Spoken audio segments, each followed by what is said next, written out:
The Teenage Mutant Ninja Turtles have been household names since the 1980s, and they've had countless games based on their adventures.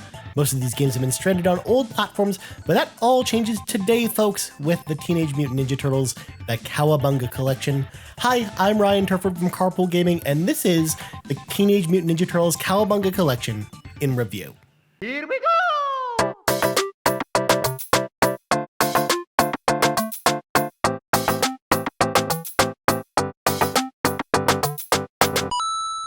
The Cowabunga Collection contains 13 Radical Turtles games, including the 3 NES TMNT games, so TMNT 1, TMNT 2, the arcade game, and then Teenage Mutant Ninja Turtles 3, the Manhattan Project. We've also got Turtles in Time, both the arcade versions and the Super Nintendo versions, as well as the arcade version of the original game as well.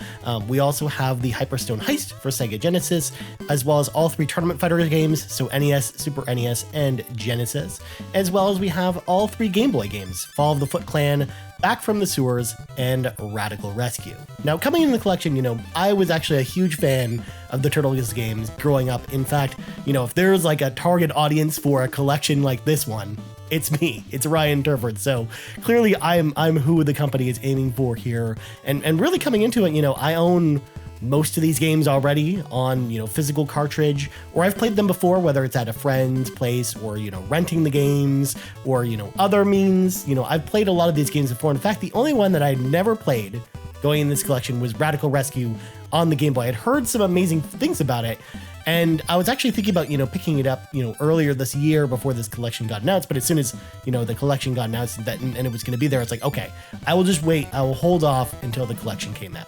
So let's talk a little bit about the games themselves now. Pretty much you've got a mixed bag of beat-em-ups, fighting games, Metroidvanias in this collection. I mean, you kind of are reaching a bunch of different styles here. Yes, they all have the Teenage Mutant Ninja Turtles. That's kind of, the common theme between all the games. But for the most part, all the games feel fairly different from each other. Again, the beat-em-ups, obviously are beat-em-ups from that era, the NES era and Super Nintendo era. So, they're going to feel similar to other beat-em-ups you've played in that era. Whereas Tournament Fighters, for example, is a very different feeling fighting game from a lot of other fighting games you've probably played, especially Tournament Fighters on NES, because, the NES as a console just didn't really have that many 2D fighting games. And a lot of times when we did have one, it was stuff like Karate Champ, and it was a terrible port of Karate Champ that barely functioned. So Tournament Fighters, I think, is probably one of the best, if not the best, 2D fighting game on the NES. But again, it just doesn't have a lot of competition. Whereas the Genesis version, it's very different. Even from the Super Nintendo version, you've even got different characters in the games. So it's interesting to look back on them now and just seeing you'd get the same game released on 3 different consoles, but it'd be a completely different game, and just how different that is versus today, where, you pretty much have the same version of the game releasing on every platform it's available on. Now, if you were to ask me, Ryan, what are your personal favorite games in the collection? For me, my personal favorites would include the Manhattan Project for NES. I think of the beat-em-ups in this collection, it's definitely hands down my favorite one. It's just so fun to play. I love the idea that it starts in Key West in Florida with the Turtles on vacation, and then you're fighting surfing Foot Clan dudes, and then you're on your way to a floating Manhattan that you then have to fly up there with the turtle blimp and take down some enemies. I really like the game a lot. Visually it looks great, combined with it's got some really excellent music in that game, and I just really enjoyed the Manhattan Project a lot. Also the port of Turtles in Time on Super Nintendo, it's almost better than the arcade version, if not better, because there's a couple of extra levels, or they've expanded some of the areas in that game, and I think it flows better than the arcade version. The only downside, of course, is you can only play with 2 players as opposed to 4 players with the arcade version. But I do really like the Super Nintendo version of Turtles in Time. And then my final one, the surprise of this collection as well, Radical Rescue for the Game Boy, because again, this was a game going into this I'd heard a lot of great praise about, because it's a Metroidvania Turtles game. And of course, I love Metroidvanias. My favorite franchises of all time include Metroid and Castlevania, and I love, that style of gameplay. So getting to play a Turtles game, and probably I think the only Turtles game as far as I know of that's a Metroidvania, and just really, really enjoying it. You play as Michelangelo after the other turtles are captured, including Splitter and April O'Neil, and you have to go rescue them all. And as you rescue each turtle, and you can switch between them, and then they have different powers that allow you to go to different areas. It's really, really, really fun to play. And I just really enjoyed Radical Rescue. It really surprised me from this collection. And honestly, I think it's one of the best games in here, which says a lot because I think there's a lot of, nostalgia with a lot of the games here. And that's one of the things I want to transition to, whereas, as much as I have nostalgia for these games, I will be the first to admit that, some of them have aged poorly or have just aged, not very well. I'm going to throw out there the other two Game Boy games, Fall of the Foot Clan and Back from the Sewers. Those games in particular, they're hard to go back to. They're hard to play now unless you were just really into them at the time.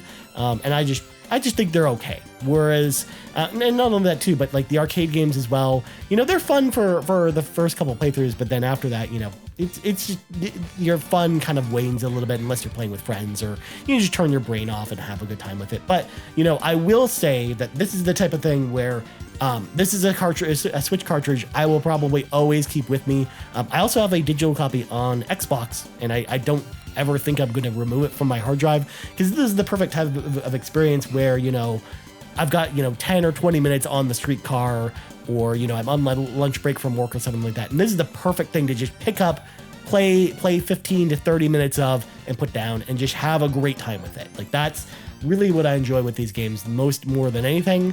And if you play them in one giant batch over, a couple days, kind of like what I did for this review, you might, feel differently about them and you might feel like they're a little bit tougher to go back to. But I still really enjoy these games, but I definitely think the games themselves, I think it's a little bit more difficult for newcomers to these games.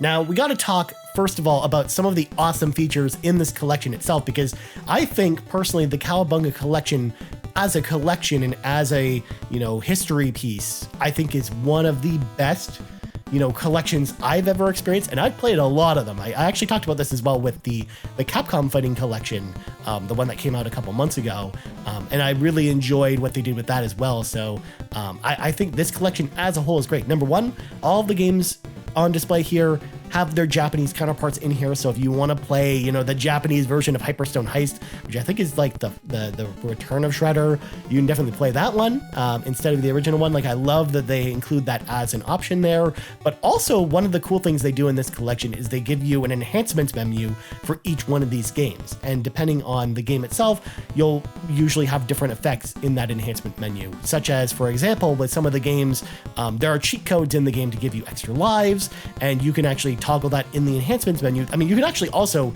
input all the codes and they still work. Like they left them enabled for all the versions of the game, so you can still do the Konami code in Teenage Mutant Ninja Turtles and get 10 lives in the arcade version of it. I think that's really, really, really awesome. As well, they also gave you strategy guides for each one of the games. Digital Eclipse actually put them together themselves. And what's cool about that as well is with the two kind of non-linear games or games that have giant maps, Teenage Mutant Ninja Turtles on NES as well as Radical Rescue, they actually give you a strategy guide with the full map with all the icons on it and everything you need to know. You can zoom in on it. It's really awesome and helpful, especially for those that are maybe playing these games for the first time, especially again, NES, Teenage Mutant Ninja Turtles, the first one. I know a lot of people get really frustrated with that game, or, it's a game that a lot of people think is kind of a bad game, when in actuality, it's just it was a lot of frustration that was built up when we were playing it as kids, because not a lot of, unless you had a subscription to Nintendo Power, you didn't really have a strategy guide for the game, or it's not really a very intuitive game as to explain to you everything you need to know about it in the game itself. So having a strategy guide and having a map built into the game itself that's interactable, I think is incredible. And I think the team at Digital Eclipse went above and beyond putting together a lot of the extras for this collection. And I haven't even gotten to all of them, because one of the other enhancements I really love that is a game changer for some of these games is the ability to remove sprite flicker and slowdown from the game. So, Digital Eclipse, in all of their collections, they always try to make the games as faithful to the original games as humanly possible. We don't have input lag in this collection, just like all of their other collections. And, the NES games, for example, Super Nintendo games, like the colors like they're supposed to, they run the way they're supposed to. And there is even some filters in the game as well you can toggle, but the reason why this is such a big deal is because you can either play them in their original state, or you can remove the sprite flicker and slowdown from some of these games, and they almost feel like different games because of it. And I think for the better, especially, Turtles on NES, the very first one, there are moments of that game where it runs at like 5 frames a second when the screen is super busy. So having the ability to remove the slowdown, or as well, the screen flicker to the point where, some of the enemies in that game would flicker so much that you might not even be able to see them. So I love the idea that this is there. It just, adds a level of accessibility to these games that just wasn't there before this collection. And especially, again, since this is the first time we're getting any of these games released in a modern sense, except for the 2 arcade games, because they've been re-released a couple times in very terrible forms. I think this is probably the best way, outside of maybe the arcade 1-up machine, that we've been able to experience these games since, playing them in the arcades. So I do think that they went above and beyond with that. My only criticism or the thing that I wish they would have done here is I wish Digital Eclipse would have just went further with this and actually added more enhancements for each game. Because there are some games, for example, like one of the Game Boy games, you go into the enhancements menu and there's barely anything there. And I would love to maybe have toggles for some of the games that didn't have cheat codes to maybe give you extra lives or unlimited continues, or soft mods like that I think you could probably put in there as ROM hacks if you were modding the game via emulator or something like that. So I would love to see more of it, but again, I think that they went above and beyond already what they did with the enhancements in this collection. It's definitely probably the best way to play these games, if I'm being perfectly honest, but outside of having your own arcade machine and playing the arcade games there. Now, the other meat of this collection is the Turtle Layer, which is basically the super secret code name for the extras menu. And this is something, again, that, Digital Eclipse in a lot of their collections, whether it's the Disney Afternoon collection or the Mega Man Legacy collection, I've always felt like they've gone above and beyond as well with this. And, they went all out with the Turtle Layer. You can definitely tell, like, the team over there must have been super passionate about these games, because there's a lot of awesome stuff in there. First of all, you've got, the boxes, like scans of all the boxes for all the games in there. You've also got scans of all the manuals, so you can actually read through them there as well and get some helpful tips, or, read some of the funny dialogue that was in, some of the manuals for these games. There's also production images, from the making of these games, which is really interesting to look at because, again, we at the time didn't really have a lot of behind the scenes looks at a lot of the games, or a lot of our favorite games that were in development in the 80s, whatever, barring interviews that we might have seen in Nintendo Power or Game Pro or something like that. Beyond that, you wouldn't have seen a lot of this stuff. So there's a lot of cool design documents and a lot of behind the scenes stuff here that again just are preserving the history of these games in a very meaningful way. And I just totally dorked out over this and kind of going through a lot of this stuff. You've also got magazine advertisements that have been scanned into the game. There's a ton of them, and they're all, like, again, very goofy because they are Teenage Mutant Ninja Turtles related. You've also got corporate ads, so things that Konami would send to, like, a company to try and sell them on selling the games in the stores, which I think is super cool.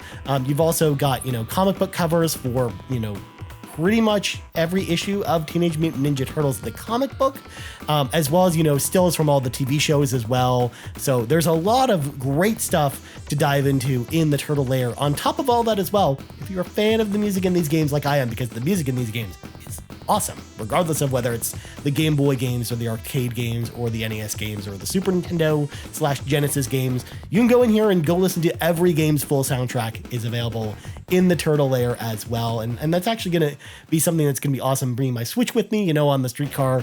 I can pop in some headphones and listen to some tunes, on my Switch and be super dorky on the streetcar, going down the street in Toronto, jamming out to, Turtles NES music. I think that's super cool. And again, The team did an amazing job with the turtle layer. In fact, this whole package as a whole is incredible. I didn't even touch on the fact that, the menus themselves, when you're selecting your different games, there are comic book panels surrounding kind of a video for each game that's playing for the game that you're selecting, as well as the box art's there as well. And as you kind of rotate it through it, there's different comic book panels pulled straight from the Turtles comics as well. And I just, again, love the presentation on display here with the Cowabunga Collection. They knocked it out of the park with this one. Now, the only other thing left to talk about here is the online play for these games. And this is kind of the biggest hurdle that I ran into through the review process, because first of all, you've got online play for the 2 arcade games, the Hyperstone Heist and Tournament Fighters on Super Nintendo. However, I legitimately could not find a single match to play, regardless of, creating my own lobby, because each game requires you to create a lobby for that game, and then you just kind of sit there and wait for people to join their game while you're playing by yourself. Or you can actually, join another lobby if someone's running a public lobby at that time. You can also create, private lobbies if you've got, some friends playing and you don't want any other random people to join. That's totally an option as well. But I played the game, again, both on Xbox and on Switch, and couldn't find anyone to play with. And I think that might just be part of, when I was able to play during this review process. But I've also just not heard good things about the online in general. And it's definitely a bit of a letdown to me anyways, as far as the online modes. I just wish there was matchmaking, for example. I think, if there was matchmaking of some kind, and again, it doesn't have to be skill based. It's just, you just throw your name in the queue and it just pairs you with someone whenever someone jumps in. I think that would have been the way to go with this versus this lobby system, which it makes sense for something like Tournament Fighters because it's a fighting game. And when you have like fighting games online, usually that's the way that the setup goes. And I'm used to that as a fighting game person. But when I'm trying to play like just a pickup game of Turtles, the arcade game, and it's just, there's no one else hosting their own lobby, and I'm just sitting there playing by myself anyways. I just think to myself, well, why I'm even bothering to hop in this online mode? Hopefully, eventually someone will join my game at some point, but we'll see. But either way, online mode's there, it exists, but I just don't have a lot to say about it. Also, couch co-op works great for all these games. So if you've got a buddy on the couch with you, with all the games that support couch co-op, totally works just fine, just like the original games. So no problems to report there. Pizza time! And all in all, what do I think about the Cowabunga Collection just as an overall package? I think the package itself is incredible, and you actually get a pretty good bang for your buck. Yes, this collection is a little more expensive than some of the other collections you're probably used to on consoles. For example, the collection here in Canada is $50 Canadian, which, is about $60 after tax. So, it's a little more expensive than a lot of the other collections you get, but you do get 13 really good games in here. Yes, not everyone's one of them's perfect, and they're not like A-tier games from their respective consoles, but I do think they're very fun pick up and play experiences that you can play with friends. And I do think this collection is definitely worth it if you are someone who grew up with these games like I did, and you are nostalgic for them and you want to jam out to some Turtles games, or if you just like the Turtles, like this is a no-brainer. Like, this is a slam dunk. Go get this collection. You will be thanking me later when you pick it up.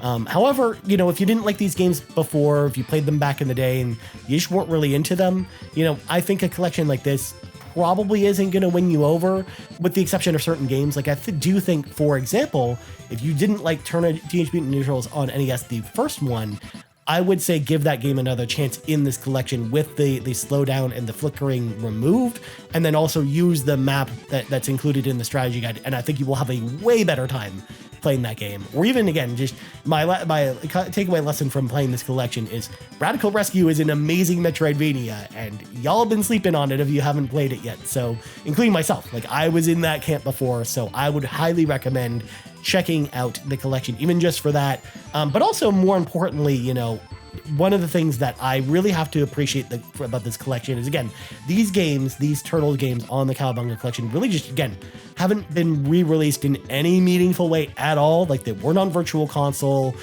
they weren't on Xbox Live Arcade except for the 2 arcade games, and even then, they were almost like butchered versions of those games done by Ubisoft that were just, not very good versions of those games. So it's the first time we've really had these games preserved in a very meaningful way, where future generations are going to be able to look back on these games and play them in a very good collection and package here. And I think that's more important than if the games are fun to me. So I think this collection is a great collection. I'm very happy that it exists. I know it's not going to be for everybody, but I do think if you're willing to give it a chance, I think you might have a lot of fun with this one, even if you've never played these games before. But I definitely think for newcomers, it will be a little bit tougher to get into. You do have to, be patient with some of these games because they are, more difficult in the NES Spectrum, for example, especially because you have to remember, some of these were arcade games, or likewise, the ports of the arcade games were designed with a certain mentality to eat your quarters, so they're designed to be difficult. So just keep that in mind going in this collection. But again, if you know all that, I think you're going to have a great time with the Cowabunga Collection. Anyways, that's going to do it for my review of the Cowabunga Collection. What do you think about the Turtles games? Let me know in the comments below. I would love to hear from you. Or likewise, if you have any questions about this collection that I haven't covered here, again, let me know in the comments below. I would love to hear from you. As for me, you can find me on Twitter at Ryan Turford. You can find us on Twitter at Carpool Gaming. Don't forget to like the video, subscribe to the channel, ding, ding, ding, ring that bell to be notified about all of our newest videos. And as well, join us for one of our live streams sometimes as we talk about, I'll be talking about this game more on the Xbox Drive in weeks and months to come, because I, again, really enjoyed this collection a lot, and this won't be the last time I play it, so stay tuned for all of that. So I'm Ryan Turford. This has been our review of the Cowabunga Collection, and I'm out.